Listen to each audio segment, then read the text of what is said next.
Trata-se de uma denúncia de tentativa de homicídio, primeiro fato, e o segundo fato, uma denúncia relacionada ao crime de corrupção de menores, está tipificado lá no artigo 244b do Estatuto da Criança e do Adolescente. Em relação ao primeiro fato, que evidentemente é a nossa prioridade aqui como bancada defensiva, muito bem, como colocou nossos colegas aqui, os colegas defensores do réu Bruno, o promotor de justiça agiu perfeitamente, analisando o que tinha de provas no processo e pediu absolução de forma correta também na avaliação, aqui, nós como bancada de defesa do Jonathan, também na nossa avaliação. No entanto, senhores, apesar de, como eu acabei de mencionar para os senhores, o grande respeito e a grande consideração que eu tenho pelo órgão ministerial, eu tenho hoje que discordar do agente ministerial, do promotor de justiça, em relação ao acusado Jonathan. Eu queria destacar, tá? Só para ficar bem claro, eu sei que a gente já está vendo isso desde manhã, mas nós temos o Jonas de Laranjado e nós temos o Jonathan, tá? E agora eu estou falando em nome aqui do Jonathan. Em relação ao Jonathan, senhores, o agente ministerial, da forma mais respeitosa possível pelo próprio promotor e também pela instituição Ministério Público do Paraná, ele não agiu da forma correta, tá? Como todos nós já sabemos, o Ministério Público tem como seus membros promotores de justiça, que estão aqui como fiscais da lei e, como o próprio nome diz, para fazer justiça. Foi o que foi feito, na verdade, os senhores que vão decidir ainda sobre essa situação, mas em relação ao pleito do agente ministerial e em relação ao próprio Bruno, pediu absolução. Isso eu concordo que ele agiu justamente. No entanto, devemos, nós como bancada defensiva do Jonathan, devemos discordar em relação ao pedido de condenação do Jonathan. Senhores, peço até desculpa, de vez em quando vai escapar algum pessoal aqui, como a Nayara tinha comentado, minha colega da bancada defensiva, eu tenho um vício adquirido em sala de aula, porque lá em Londrina eu sou professor de cursos preparatórios para concursos públicos. Eu dou aula para guardas municipais, policiais militares ali, concursos da área policial em geral. Então, por isso, em sala de aula, a gente está explicando, chama o pessoal de pessoal, então de vez em quando vai escapar. Mas os senhores aqui são vossas excelências, juízes da causa, que vão decidir o futuro do processo dessas três pessoas. Eu queria que os senhores se questionassem a respeito do que foi apresentado de forma individualizada em relação ao acusado Jonathan. Qual foi o vídeo que foi apresentado que mostrou o Jonathan? Qual foi a conversa, o termo de declaração, o termo de depoimento que mostrou o Jonathan como um dos autores dessa prática criminosa? De todo esse tempo, todas essas horas que vossas excelências estão aqui, algum vídeo, alguma conversa, algum termo de depoimento, os senhores conseguiram ver realmente o Jonathan participou dessa conduta criminosa? Não conseguiram, porque não tem. O único vídeo que tem no processo, que é aquele vídeo que foi exibido 2 vezes na hora dos depoimentos aqui, daquelas pessoas caminhando, o próprio agente ministerial deixou bem claro que não é prova de nada, que aquilo não prova nada. O promotor falou, aquele vídeo não prova nada. O único vídeo que, momentos anteriores, durante toda a primeira fase do tribunal do júri, aqui eu explico rapidamente, um processo de júri ele tem 2 fases. A primeira fase é uma audiência normal, que acontece sem a participação de Vossa Excelência. E aí o juiz vai lá e decide se pronuncia ou impronuncia. Pronunciar é exatamente isso que está acontecendo agora, submeter os acusados para julgamento perante o tribunal do júri. E para aquele momento, e na fase de investigação, aquele vídeo era prova cabal, prova absoluta. Era uma prova importantíssima. Mas chegou aqui, não, esse vídeo não serve para nada. Esse vídeo não prova nada. E essa expressão, esse vídeo não prova nada, eu coloquei entre aspas aqui no meu computador, porque foi exatamente a expressão que foi proferida pelo promotor de justiça durante a fala dele. Que o vídeo não prova nada. Então, se aquilo que era uma prova cabal até então, da participação do Jonathan em relação a esse crime, hoje já não prova mais nada, o que é que está provando a participação do Jonathan nesse crime? A palavra da vítima, que como a Nayara falou, a vítima, se ela quisesse, ela chegava aqui, relatava a participação dos dois, na tentativa de impor a maior penalidade possível para eles continuarem presos pela maior quantidade de tempo possível. E a vítima chegou aqui e falou que não podia reconhecer ninguém. Por quê? Porque aquele local era um local que ele estava meio distante, estava escuro. E não é de hoje que essa vítima falou isso. Desde que ela prestou esclarecimento lá na fase da delegacia, a vítima falou que não conseguia ver direito quem é que estava naquele local.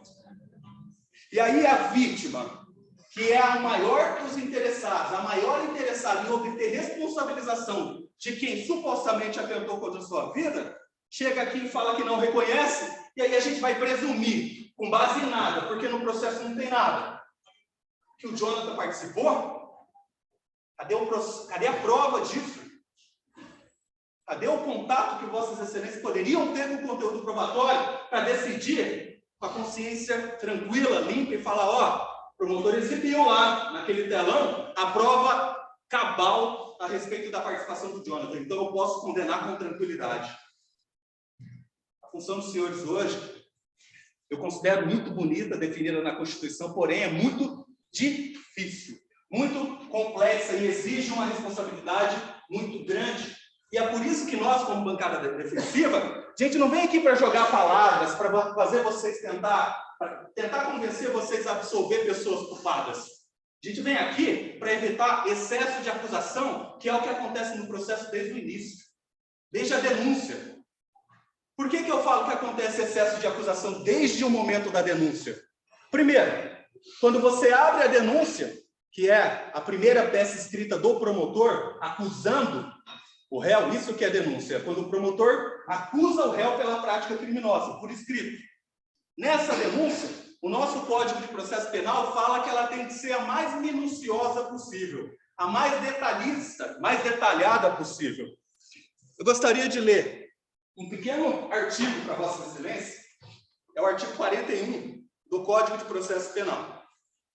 Isso aqui, senhores jurados, é a lei, Código Penal, Código de Processo Penal. Os senhores hoje são juízes, que para decidir determinada situação tem que se basear na lei. E é por isso que eu, como advogado, eu faço questão de apresentar legislação para vocês terem de onde tirar a convicção para decidir com segurança sobre a responsabilização ou não dessas pessoas que estão sendo acusadas aqui. Porque não pode funcionar uma denúncia grave dessa, onde uma pessoa é acusada de tentar matar uma outra pessoa, não pode ser baseada apenas em palavras e mais nada. Um processo desde 2019 não ter uma sequência naquele sistema, indicando, tendo uma prova cabal da participação do Jonathan, isso é inadmissível. Não teve um elemento que pudesse jogar no colo dos senhores e falar, ó, a prova cabal da participação do Jonathan. Então, artigo 41 do Código de Processo Penal, rapidamente, a defesa não tem obrigação de produzir prova nenhuma. O ônus probatório, o dever de provar, pertence ao Ministério Público, que é um órgão acusador. Ou será que seria justo, além de eu te acusar, você ter que se defender das minhas acusações? Não, eu te acuso e eu provo o que você fez. Te acuso e eu provo quais foram as suas condutas. Porque se eu não conseguir provar quais foram as suas condutas, pelo princípio do indúbio pro réu, na dúvida, absolve o réu, tem que ser absolvido. Tem que ser absolvido. Jonas assumiu que ele disparou, e no momento que Jonas assumiu que efetuou o disparo, repito, não foi um disparo para matar a vítima, disparou para outro lado, como Jonas falou, ele não atribuiu responsabilidade a outra pessoa, ele falou que só ele atirou. Em um outro momento, como se cogitou aqui, o adolescente, o Vitinho, tinha falado também que atirou também, mas em momento algum entrou Jonathan como atirador. E aí, beleza, como não se tem prova de nada de Jonathan como atirador, vamos forçar aqui que a participação dele foi o quê? Ficar junto. Não queira os senhores estarem junto com uma pessoa que eventualmente pratique uma conduta de dar um soco na cara em alguém numa festa. Beber um pouco demais numa festa de casamento e dar um soco. Vão ser denunciados. A pessoa que deu o soco é a senhora. Por quê? Porque estava junto. Porque está junto. É isso que a defesa tem que fazer aqui. Demonstrar excesso de acusação. Vocês não podem ser condenados por estarem juntos com alguém que praticou uma conduta criminosa. de disparo de arma de fogo, tentativa de homicídio, depois a defesa dele vai falar. Agora, chegar aqui, eu desafio o Ministério Público a mostrar naquela tela uma prova contundente.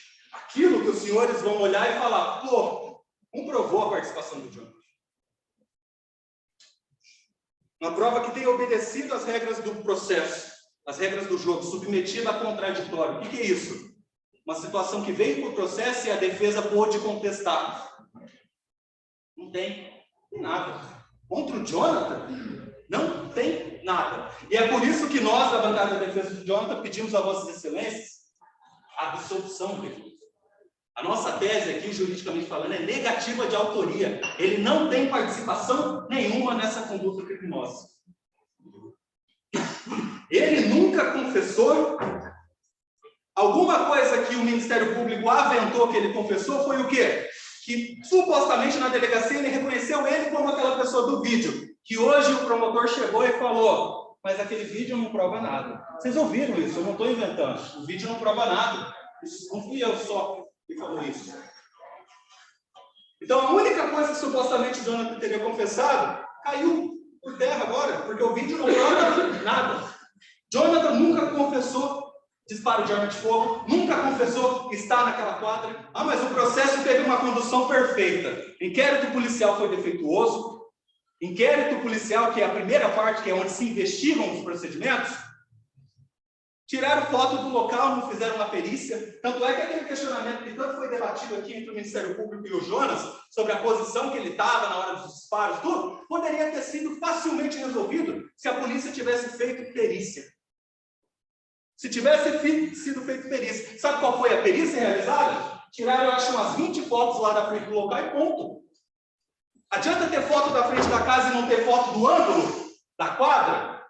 Pô, a quadra vai dali até do outro lado, cara. Se o cara estava lá, um tiro vai para outra direção, vai para uma direção. Varia conforme as posições. E uma perícia teria resolvido essa situação. Não querem os senhores também ser investigados dessa forma.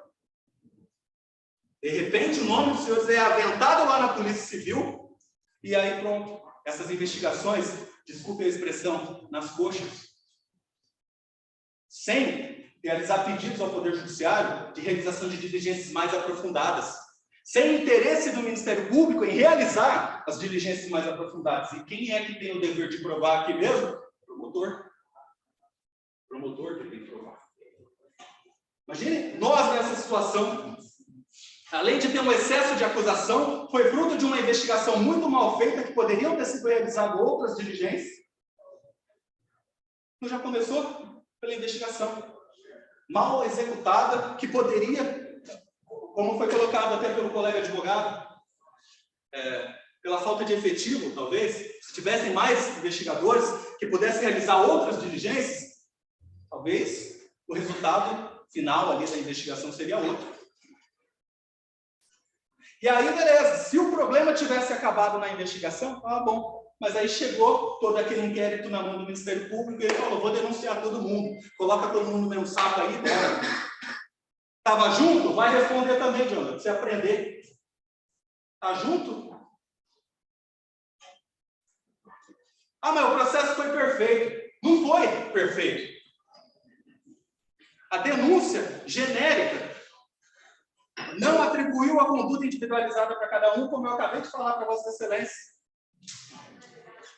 Prova de que o processo não foi perfeito é que hoje o agente ministerial chegou e falou, reconheço que contra esse aqui não tem nada. E pede absolvição, que eu concordo. Nós concordamos com a absolvição dele. Não tem prova, tem que absolver. É um processo perfeito? Sim. 2 anos, 3 anos depois, 2 anos e pouco, foi mais para o final do ano de 2019, depois do cara ter submetido a abalos psicológicos, gastado dinheiro com advogado e tudo mais. É fácil a gente acusar de forma excessiva e depois só chegar aqui e falar, eu não consegui reunir provas suficientes, então eu estou pedindo a dissolução dele. Então, senhores, não foi um inquérito perfeito, não foi uma ação penal, não foi um processo perfeito. Prova disso é isso que eu acabei de falar. Só que, infelizmente, persistiu o excesso da acusação na medida em que se insiste em responsabilizar o Jonathan por alguma coisa que não tem. Isso aqui de prova de que ele participou de arma de fogo, nunca confessou estar naquela quadra, nunca confessou nada. Ele não estava no local e nós não sabemos o porquê ele está aqui agora.